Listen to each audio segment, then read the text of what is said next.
नमस्कार, मैं हूं योगेश राणा और उत्तराखंड में मतदान हो चुका है। इसीलिए सवाल है कि मतदान का ट्रेंड क्या संदेश दे रहा है। बात शुरू करने से पहले मैं कहना चाहूंगा कि इस बार 2012 और 2017 के मुकाबले पहली बात कम वोट पड़े हैं और दूसरी बात यह है कि कुछ खास सीटों पर वोट का जो ट्रेंड है उस पर आइए बात करते हैं।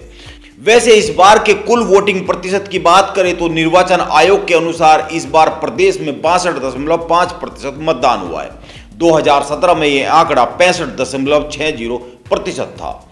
इस तरह से करीब करीब 3% मतदान कम हुआ है और मतदान प्रतिशत कम होने का संकेत सीधा सीधा सा भाजपा के लिए अच्छा नहीं है। क्यों अच्छा नहीं है, इसको यूं समझिए। पहली बात, कम वोटिंग प्रतिशत यह दर्शाता है कि कुछ लोगों ने वोट देने में कम दिलचस्पी दिखाई है। यह माना जाता है कि भाजपा का कट्टर वोटर केवल भाजपा को वोट देता है, वो किसी अन्य को वोट नहीं करता है, इसीलिए वो वोट देने के लिए घर से बाहर निकला नहीं है। यानी जिनको परिवर्तन के लिए वोट करना था उन्होंने किया, लेकिन जो भाजपा से किसी ना किसी बात पर नाराज थे लेकिन परिवर्तन नहीं चाहते थे, वो वोट देने नहीं गए। दूसरी बात, इस बार कोई लहर कहीं पर भी नहीं दिखी है। इसका अंदाजा इस बात से लगा सकते हैं कि अल्मोड़ा में प्रधानमंत्री नरेंद्र मोदी ने जनसभा की, लेकिन पूरे प्रदेश में अल्मोड़ा में सबसे कम वोटिंग प्रतिशत रहा है। यहां पर 50.65% के आसपास वोटिंग रही है। इसीलिए यह मोटा मोटा गणित है कि वोटिंग कम होना भाजपा के लिए शुभ संकेत नहीं है। वैसे तो परिणाम 10 मार्च को आएगा और उसी दिन सही पता चलेगा कि उत्तराखंड की जनता ने क्या फैसला सुनाया है, लेकिन जैसा कि मैंने कहा, कुछ खास सीटों का वोटिंग ट्रेंड बहुत कुछ साफ साफ संकेत दे रहा है। जैसे हरिद्वार जिले में सबसे अधिक वोटिंग हुई है, यहां पर 67.58% मतदान हुआ है। 2017 के चुनाव में हरिद्वार में वोटिंग प्रतिशत 75.68% था। यानी यहां पर मुसलमानों ने खूब वोट किया है लेकिन हिंदू उदासीन हुआ है, क्योंकि प्रदेश में भाजपा की सरकार है और यह तो माना ही नहीं जा सकता कि वोटिंग को लेकर मुसलमान उदासीन होगा। ध्यान में रखना चाहिए कि प्रदेश में सबसे ज्यादा मुस्लिम आबादी हरिद्वार जिले में ही है। अब अगर कुछ खास सीटों की बात करें, प्रदेश की कुछ खास सीटों की बात करें तो सबसे पहले खटीमा की करते हैं। खटीमा से सीएम पुष्कर सिंह धामी उम्मीदवार है।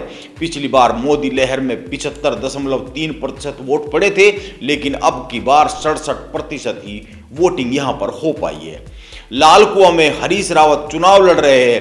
भाजपा के मोहन बिष्ट चुनौती दे रहे हैं।